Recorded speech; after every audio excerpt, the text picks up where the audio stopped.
नमस्कार, आदाब, सत श्री अकाल सभी मेरे छोटे बड़े साथियों को। सर्व मंगल मांगल्ये शिवे सर्वार्थ साधिके शरणाय त्र्यंबके गौरी नारायणी नमस्तुते। सभी भाइयों को जय माता दी, जय माता दी, जय माता दी। जितने भी मेरे भाई, मेरे बंधु, मेरे बुजुर्ग, मुझसे छोटे, मुझसे बड़े, मेरे सब्सक्राइबर, मेरे नॉन सब्सक्राइबर, सभी को तहे दिल से हाथ जोड़कर मेरी तरफ से जय माता दी, जय माता दी, जय माता दी मेरे मित्रों।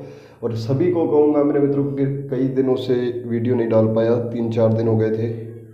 और जो माता रानी की अखंड ज्योत, जो 51 दिनों का शक्तिपीठ ज्योत चल रही है, बिल्कुल ही ज़्यादा सबके निवारण कर रही है। इसीलिए मैंने कह गया था कि जितने भी निवारण होंगे सभी के साथ शेयर करेंगे कि एक समस्या हर एक घर की समस्या है, लेकिन बीच में कुछ ऐसी समस्याएं आ गई जो कि सिर्फ घरेलू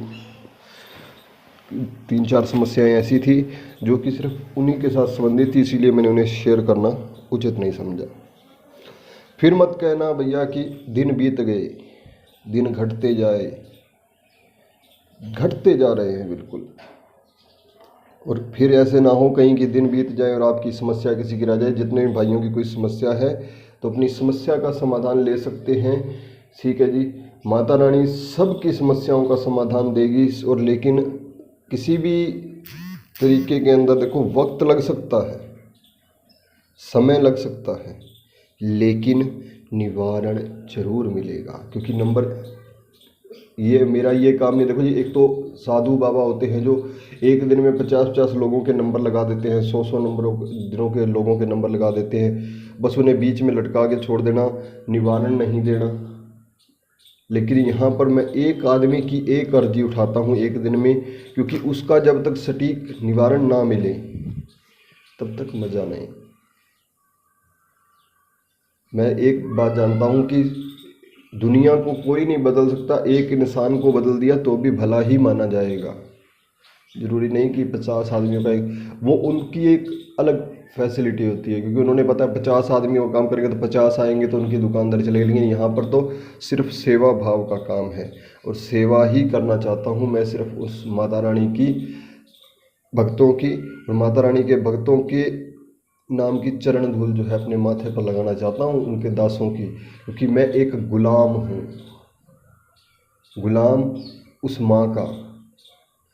कुछ भाई कहते हैं कि भाई आपका नाम दास भाई क्यों है, आप दास भाई क्यों कहते हो कि आप दास भाई हो। दास भाई भैया, दास का मतलब होता है एक गुलाम। जैसे कि एक राजा के ऊपर पंखी करने वाला जो गुलाम होता है।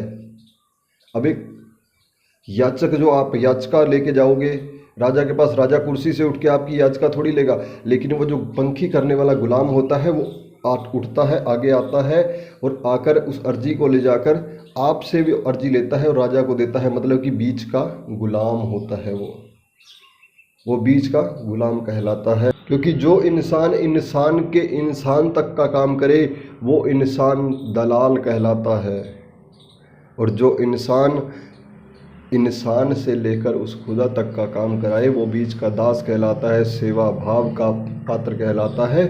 और वही इंसान उस खुदा के चरणों का गुलाम होता है, उस खुदा के चरणों का दास होता है। वो आपका भी दास है और माँ का भी दास है। जय माता।